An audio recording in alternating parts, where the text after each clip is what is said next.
이렇게 지금까지 엔트로피와 그 연력학 제2법칙에 대해서 이야기를 했는데 사실 연력학 제1법칙도 존재를 합니다.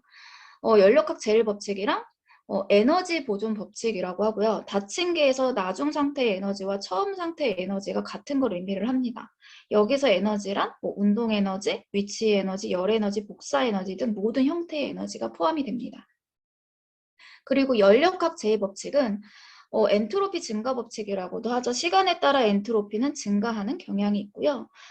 동전의 경우를 예를 들어 봤을 때 모두 앞면이 위를 향할 수 있도록 여러분들이 손으로 다 일일이 뒤집어 놓은 상태에서, 즉 이제 저엔트로피 상태가 되겠죠. 그때 테이블을 심하게 흔들었더니 동전이 뒤집어지면서 엔트로피가 높아졌습니다. 그러고 나서 이제 테이블을 다시 열심히 흔들었지만 모든 동전의 앞면이 위를 향하도록 되돌릴 수 있냐라는 건데 당연히 불가능하겠죠. 그런 경우는. 즉, 저 엔트로피에서 고엔트로피 배열로 이동한다라는 거고요. 엔트로피가 최대치가 되면은 같은 엔트로피 상태를 계속 오락가락하면서 그 최대 엔트로피를 유지하게 된다라는 겁니다. 그러면 이 두 법칙을 한번 연결을 시켜보도록 하겠습니다. 막대형 다이너마이트를 예를 들어 볼 건데, 일단 다이너마이트의 에너지는 작은 공간에 효율적으로 응축이 되어 있어서 필요할 때 쉽게 사용을 할 수가 있습니다. 그래서 필요한 곳에 다이너마이트를 설치를 하고 이제 불을 붙이면 폭발이 일어나게 되는 거죠. 네. 하지만 다이너마이트의 에너지는 폭발됐다라고 해서 사라지지 않고 어디엔가는 존재를 합니다. 그래서 이 내용이 바로 에너지가 보존된다. 열역학 제1법칙입니다. 하지만 그 넓은 영역의 어떤 다른 형태로 에너지가 바뀌었기 때문에 재활용이 거의 불가능한 상태가 되겠죠. 네. 즉, 에너지의 총량은 보존이 되지만 에너지의 특성은 얼마든지 달라질 수 있다라는 것입니다. 두 개의 표를 비교를 해보면 폭발 전 다이너마이트 보면 응축되어 있고 사용하기 쉬운 고품질 에너지고요. 폭발 후의 다이너마이트는 넓게 퍼져 있고 활용하기 어려운 저품질 에너지라고 합니다. 그래서 응축되어 있는 에너지, 즉 낮은 엔트로피를 갖게 되고 넓게 퍼져 있는 에너지, 높은 엔트로피를 갖게 됩니다. 제1법칙에 의해서 시간이 흘러도 에너지의 총량은 변하지 않고요. 제2법칙에 의해서 시간이 흐를수록 에너지의 품질은 저하된다. 즉, 높은 엔트로피를 갖게 되고 결국 미래는 과거보다 엔트로피가 높아지게 되는 것입니다. 이것이 바로 이제 볼츠만이 구축했던 통계 이론의 핵심이 되겠습니다. 제2법칙을 따라가다 보면 결국에 오늘의 상태는 오늘보다 엔트로피가 낮은 어제의 상태에서 비롯됐다라는 결론이 납니다. 그래서 이 논리를 계속 적용을 하면 어제는 그저께, 그저께는 그저께 이렇게 계속 소급이 되다가 결국은 엔트로피가 가장 낮았던 빅뱅까지 도달을 하게 됩니다. 그러면 지금은 최고의 엔트로피 상태인가? 라는 건데 그 빅뱅 당시의 엔트로피가 너무 낮아서 지금도 최고 엔트로피에 도달하지 않았다고 합니다. 만약에 지금 이제 엔트로피가 만약에 최대값에 도달한 상태라고 하면 과거와 미래는 사실 별반 차이가 없을 것입니다. 하지만 차이가 있는 걸로 봐서는 지금 최대 상태에 도달하지 않았다는 것입니다. 네, 지금까지 우리는 그 제2법칙을 통해서 엔트로피가 증가한다라는 걸 알았고 그 엔트로피가 증가한다는 것은 그 무질서도가 증가한다는 것을 알았습니다. 그러면 지금부터는 이제 제2법칙의 초기 버전인데 즉 이제 증기 기간을 초점으로 한 제2법칙의 초기 버전과 그리고 통계적 관점으로 서술한 제2법칙의 어떤 신버전 관계를 좀 알아보도록 하겠습니다.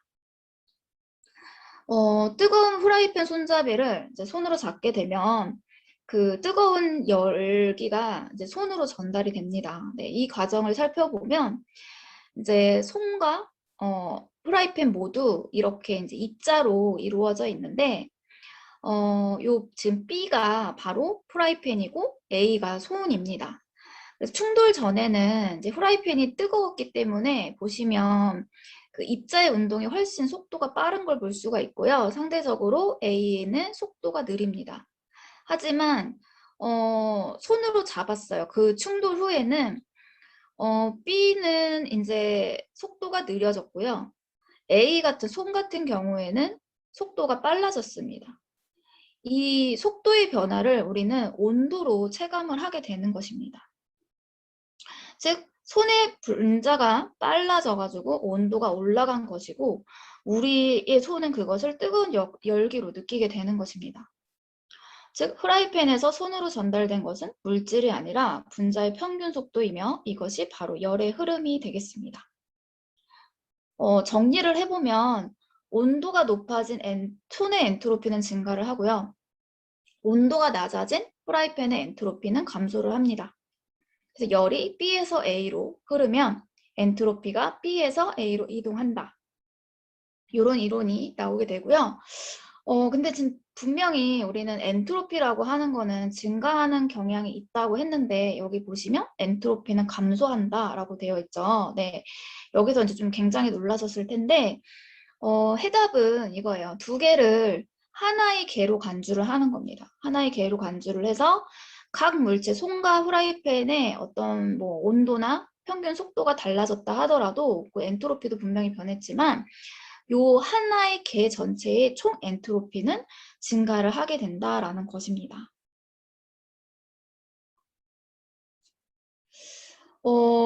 증기기관에서는 새로운 주기가 시작이 될 때 모든 분자들이 이전 주기와 똑같을 필요는 없습니다.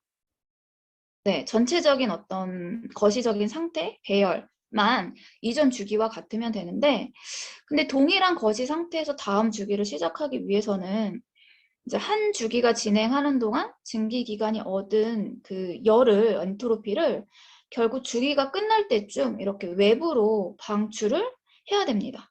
그래야 이전과 동일한 거시 상태가 유지가 될 건데 증기기관의 입장에서 보면 열이 이렇게 방출이 되고 있으니까 증기기관의 엔트로피가 감소되는 상황이 되겠죠? 여기서 그 엔트로피 2단계 과정이라고 하는 새로운 개념이 도입이 됩니다.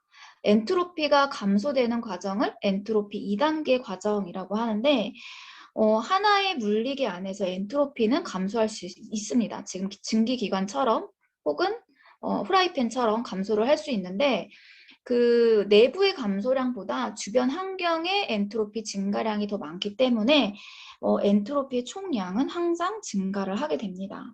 즉 제2법칙을 만족하게 되는데 시간이 흐를수록 무질서해지는 그런 우주에서 별과 행성, 인간과 같은 질서정연한 구조가 형성될 수 있었던 것은 바로 이 엔트로피 2단계 과정 덕분이었다라고 합니다. 이 내용은 3장에서 좀 더 자세히 살펴보도록 하겠습니다. 만약에 증기기관의 엔트로피가 주기마다 이제 리셋되지 않는다면, 즉 열을 방출하지 않는다면 이제 어떤 일이 벌어질까 한번 생각을 해보면 결국 이제 주기가 반복될수록 열은 계속 쌓이게 되고 뜨거워지다가 결국에는 고장을 일으키게 될 것입니다. 인간의 몸도 마찬가지입니다. 인간의 활동 자체도 증기기관 못지않게 굉장히 주기적입니다. 매일 뭔가 이렇게 똑같이 반복이 되고 있는데 엔트로피를 리셋을 하지 않으면 생존을 할 수 없게 되고 그래서 우리 몸에서도 마찬가지로 여분의 열이 적외선의 형태로 방출이 되고 있다는 것입니다.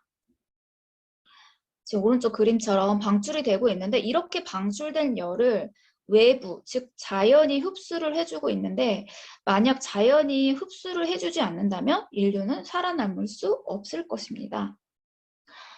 그렇다면 이 자연은 혹은 우주는 이 무한정으로 열을 흡수를 할 수 있을까라는 건데 더 이상 흡수할 수 없는 한계점에 도달하면 모든 생명이 종말을 맞게 되지 않을까라는 그런 물음으로 2장이 마무리가 되었습니다.